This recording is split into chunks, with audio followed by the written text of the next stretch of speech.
O Senhor esteja convosco. Proclamação do Evangelho de Jesus Cristo, segundo Lucas.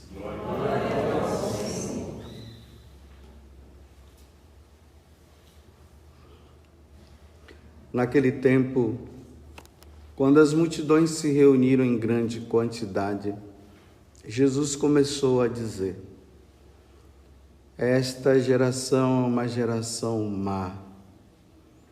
Ela busca um sinal, mas nenhum sinal lhe será dado a não ser o sinal de Jonas.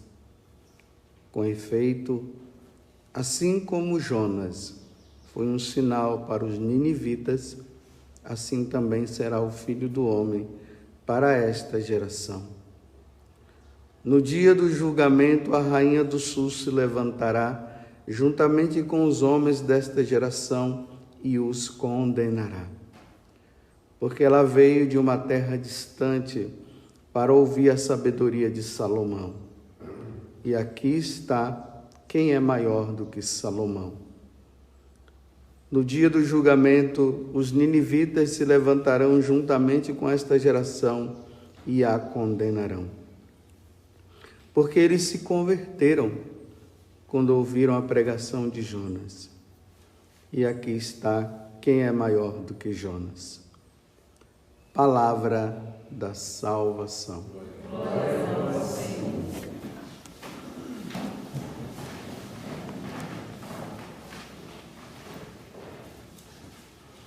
Estamos, meus irmãos e minhas irmãs, nesse tempo de Quaresma, tempo que nós estamos fazendo uma revisão de vida.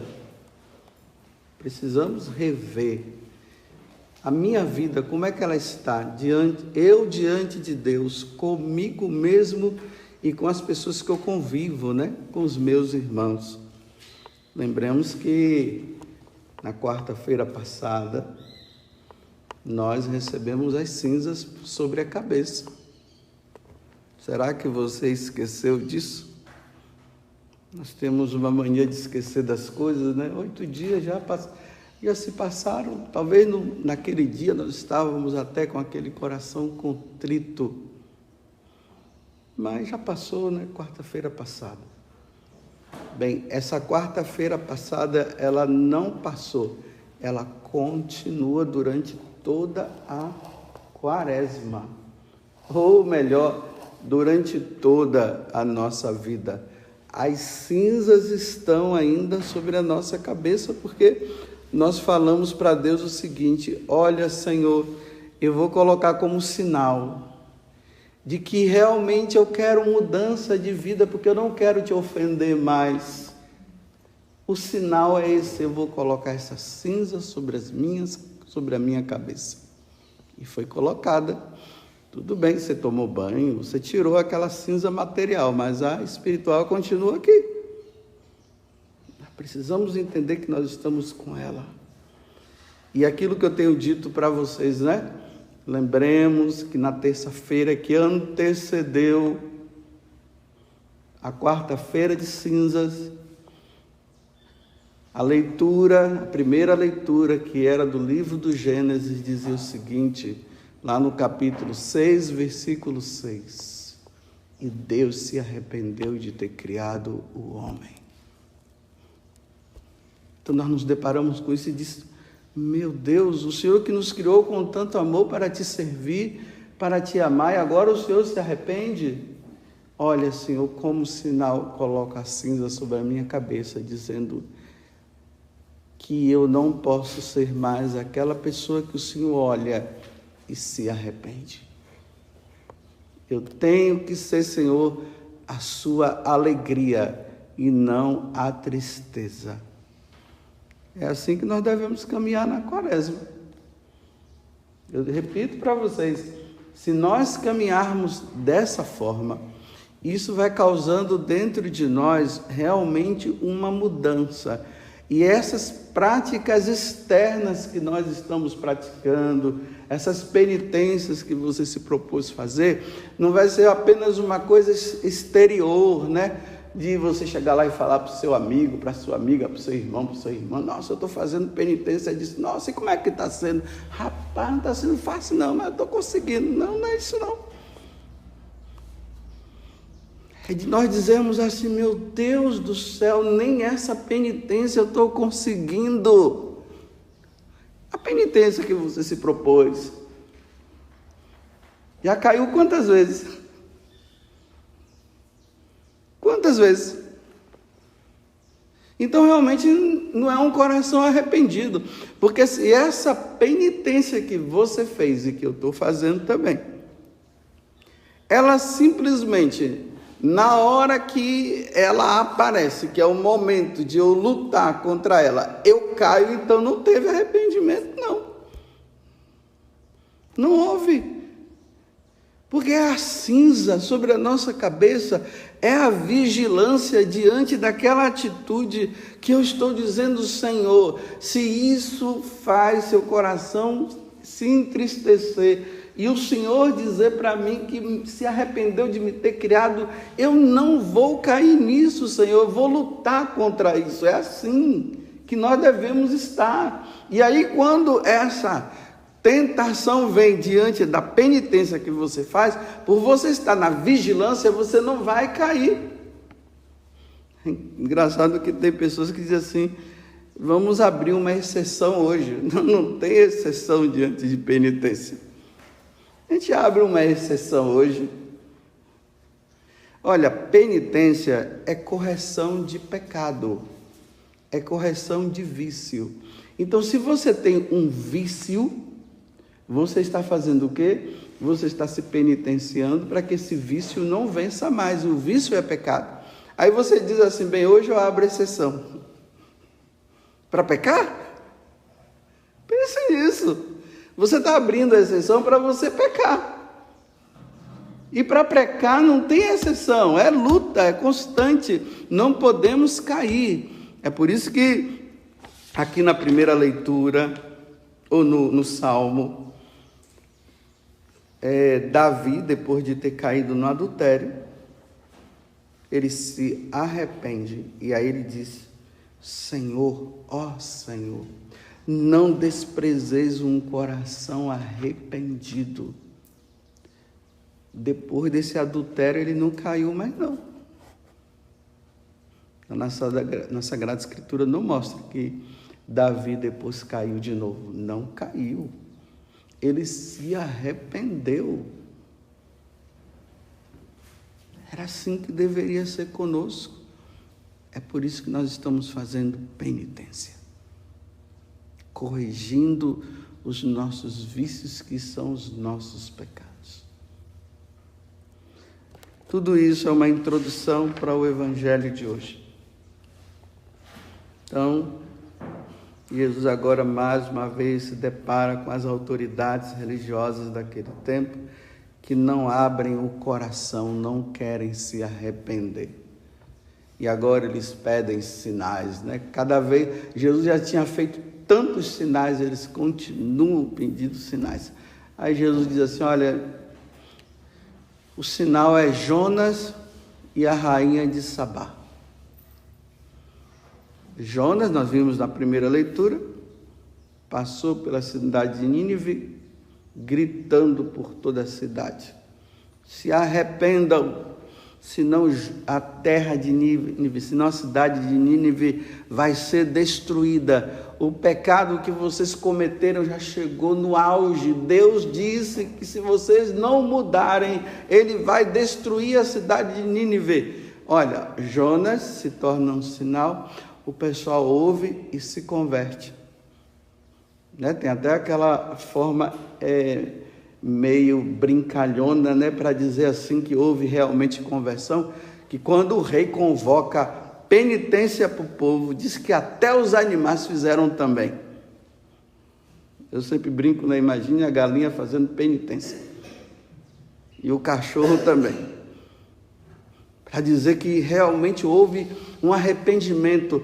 E a rainha de Sabá, que era uma pagã,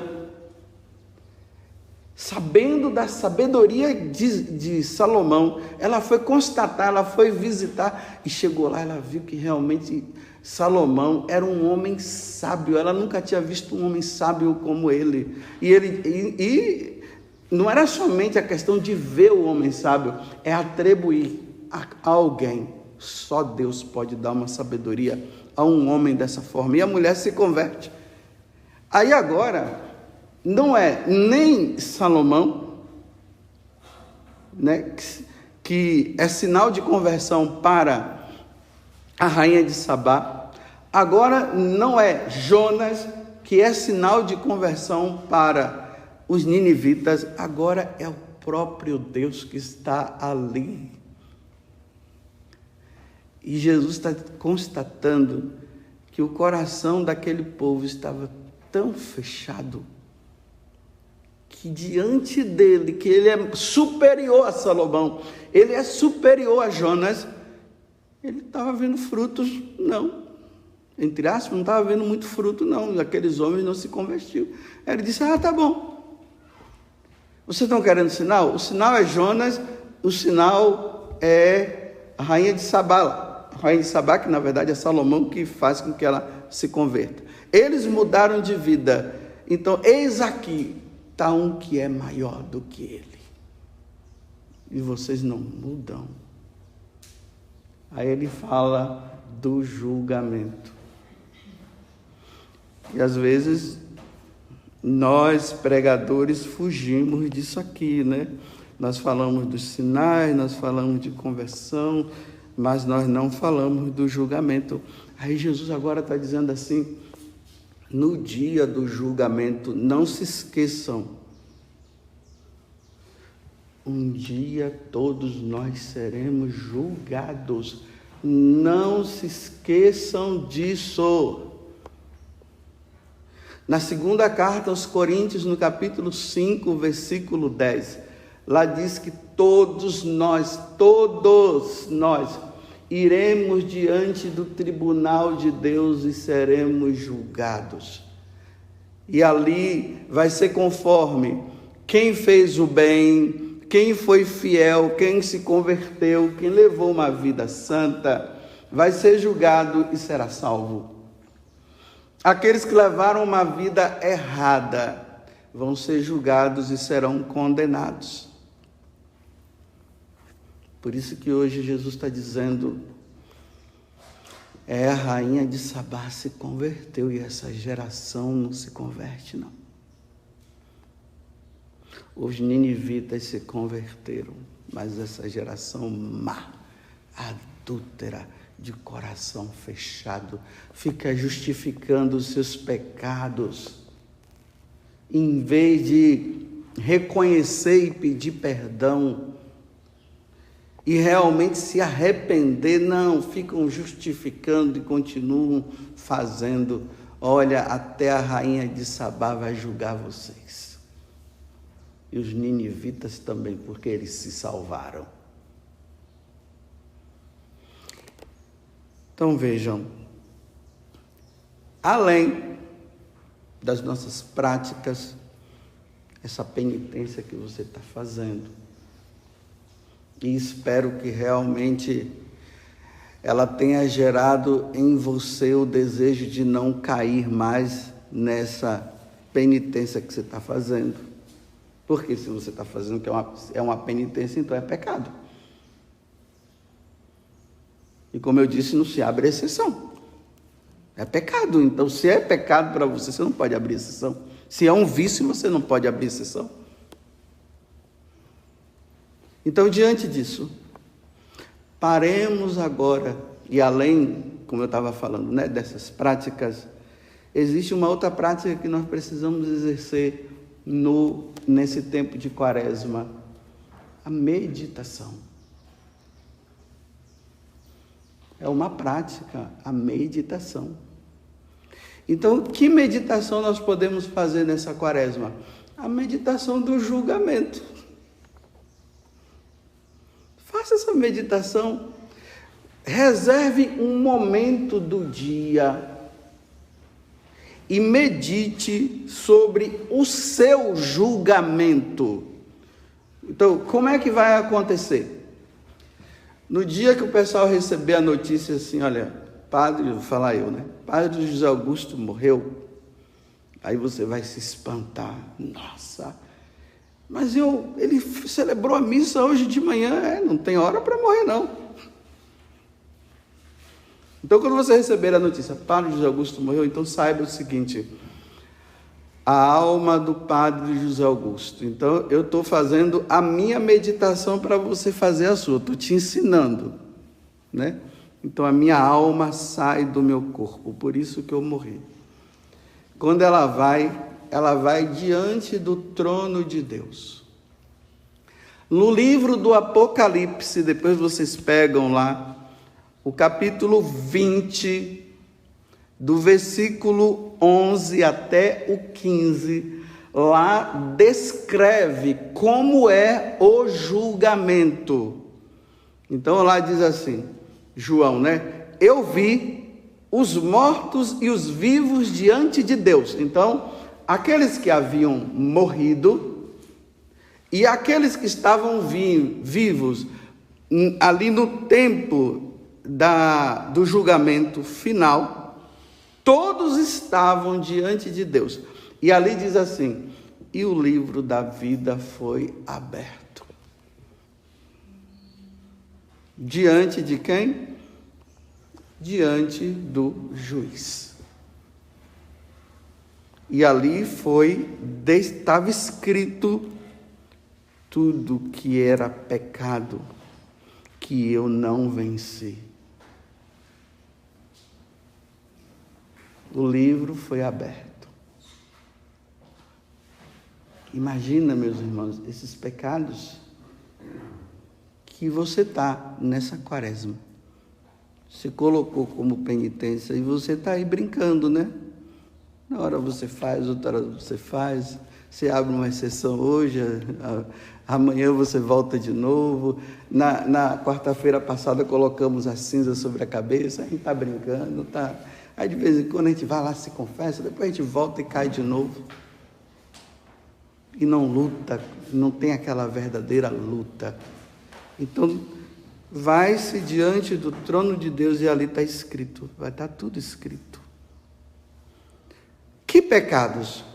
Aí, eu aconselharia você também pegar como meditação para ajudar nessa meditação do seu julgamento e do meu também.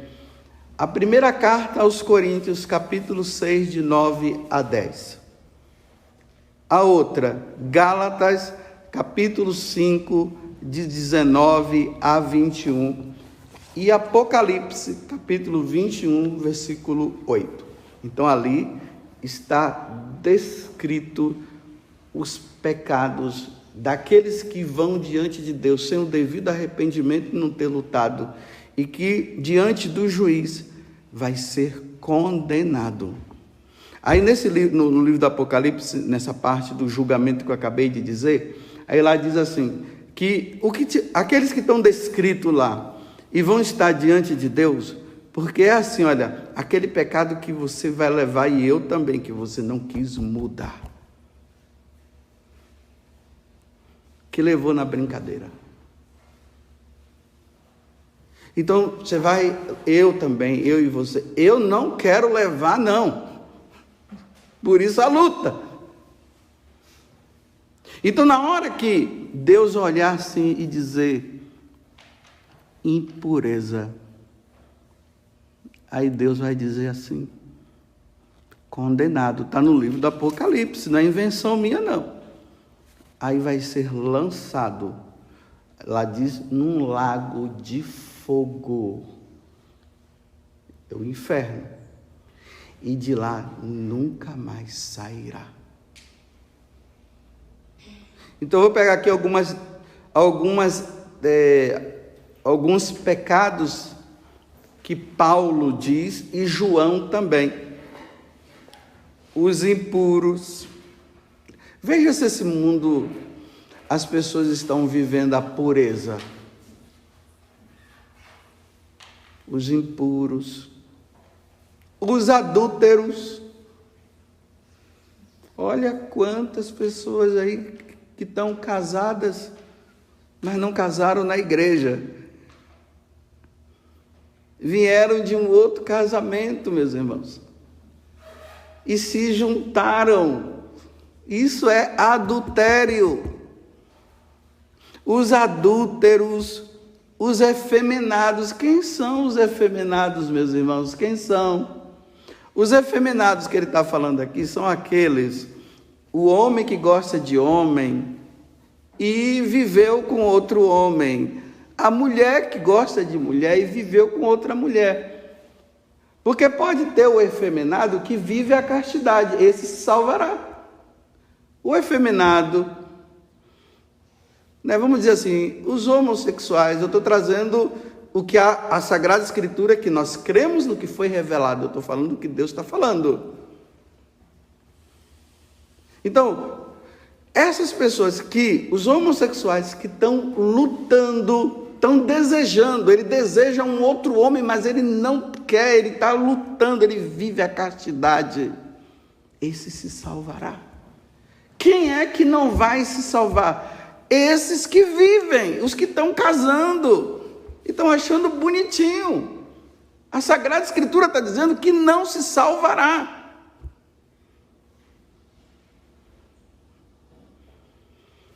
Os avarentos,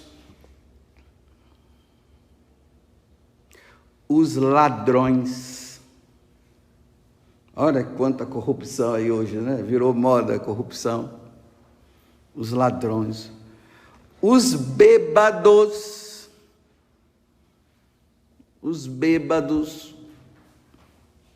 os difamadores. Está normal hoje nas redes sociais ficar difamando. Você é um diabo, você é isso, você é aquilo, aquelas discussões, né? Assim está normal, né? Você é do diabo, você é não sei o quê, você vai para o inferno, você não adianta. E xinga palavrões assim. Difamadores. Os assaltantes. Aí Paulo conclui, não herdarão o reino de Deus.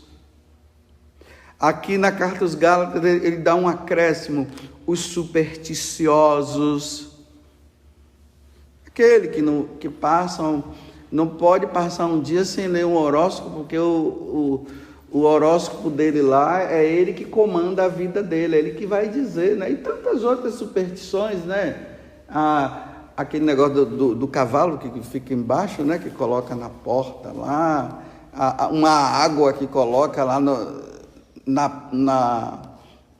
dentro de casa, atrás da porta. E o alho foi feito para comer, gente, não é para ficar colocando dentro da roupa, não, para espantar espírito mal. Alho não espanta, não. Superstições. Em vez de crer em Deus e buscar em Deus a força para se sair, não, vai se criando, vai atrás disso. Aí ele continua, brigas, ciúmes, ódio, ambição, discórdia, partidos, invejas. No livro do Apocalipse, João diz assim, os mentirosos. A pessoa diz, não, é só uma mentirinha. Olha, essa mentirinha, será que não já prejudicou a pessoa ao ponto de perder emprego? Essa mentirinha não levou alguém, o casal a se separar? Se diz uma pessoa, ela mandou um e-mail para mim dizendo assim, padre, eu e minha esposa, nós fazíamos parte do encontro de casais. Olha, nós éramos assim, exemplo para o povo. Um mentiroso e difamador, uma pessoa, começou a dizer que eu estava adulterando. A minha esposa acreditou. Pronto, meu casamento virou um inferno. E sabe o que aconteceu, padre? Aí eu tentando fazer com que minha esposa ela acreditasse no que eu estava falando, fui lá, eu pedi perdão a ela de algo que eu nem havia feito e ela acreditou no difamador e mentiroso. Acreditou. Então, aí eu convidei ela junto com meus filhos para a gente fazer um lazer, sair, né? Um tempo fora, no final de semana, para a gente poder rever a nossa vida e distrair e tal. Ela não quis ir, eu fui com os meus filhos. Quando eu voltei, a mala estava pronta na garagem, com as caixas e tudo, e ela me mandou embora, eu fui embora. Por uma calúnia, uma mentira. Eu estou dizendo para o Senhor, eu não adulterei. Aí agora um pecado puxa outro, né? Cara carente, a esposa mandou ele embora, ela fez de tudo para voltar.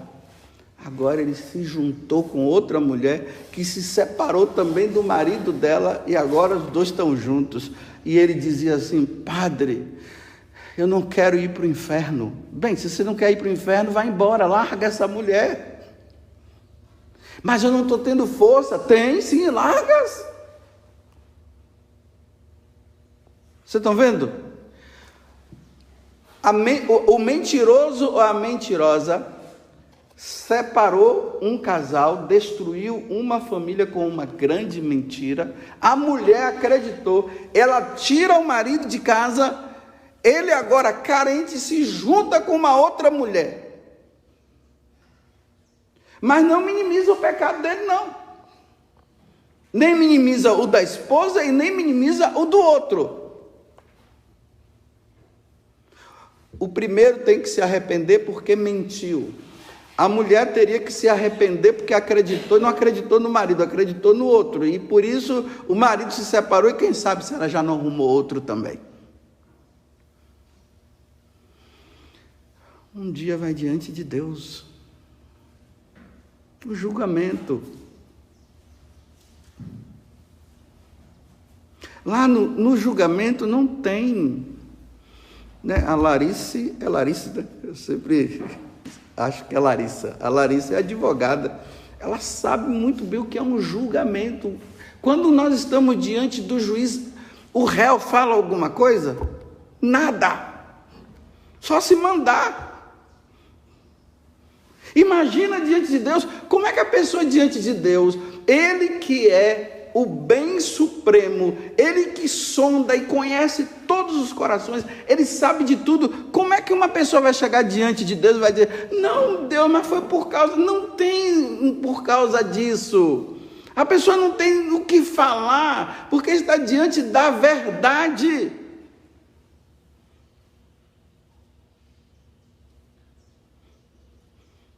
Meditem sobre isso. Tenha coragem. Não fuja, não. As pessoas ficam querendo fugir da verdade. Por exemplo, dessa meditação. Vocês pensam que é fácil chegar lá diante de... Eu ficar imaginando a minha alma indo ao encontro de Deus, Deus sentado no trono, e eu ali, e as minhas sem vergonhices todas escritas, que eu não lutei. E ainda ensinei vocês, hein? Um sem vergonha maior ainda, porque ensinou e fazia. E não mudou. E ali diante de Deus, aí vai dizer assim, Padre José Augusto, tá certo, eu sou tão bom, viu? Não fique pensando que vai ter julgamento, não. Isso aí foi coisa de Paulo, foi coisa de Mateus. Não, aqui todo mundo se salva. Vem, meu filho, eu sei da sua fraqueza. Vem, meu filho, pode vir para o céu. Vem, bendito de meu Pai. Rapaz, a gente passa a vida toda lutando aqui o tempo todo. É injusto. É injusto isso. Eu passei a minha vida toda lutando para fazer o bem, para amar a Deus e tudo, cinza na cabeça e dizendo, meu Deus, eu vou melhorar. Aí chega no outro lá, o outro que continuou com a vidinha dele, não quis nem saber, aí ele chega lá e Deus diz, vem também você. Ah, não. Não é que eu esteja mal, é que eu lutei, o outro não lutou, então é injusto isso. E Deus é justo. Mas seria bom se fosse assim também, né? Mas não vai ser assim, não. Não vai ser assim. Estão dizendo por aí que vai ser. E eu estou dizendo para vocês que não vai ser assim, não, porque não é que eu estou dizendo, é porque está revelado na Sagrada Escritura, eu estou mostrando aqui para você. Então tá ok. Acredito que vocês entenderam muito bem. Não estou falando nada de novidade, né? Vocês já sabiam disso. Eu também já estou sabendo. Mas eu sei que tem pessoas por aí que estão dizendo que não vai ser assim, não. Então vamos ver. Depois da morte, nós veremos. Louvado seja nosso Senhor Jesus Cristo. E a nossa Mãe Maria Santíssima.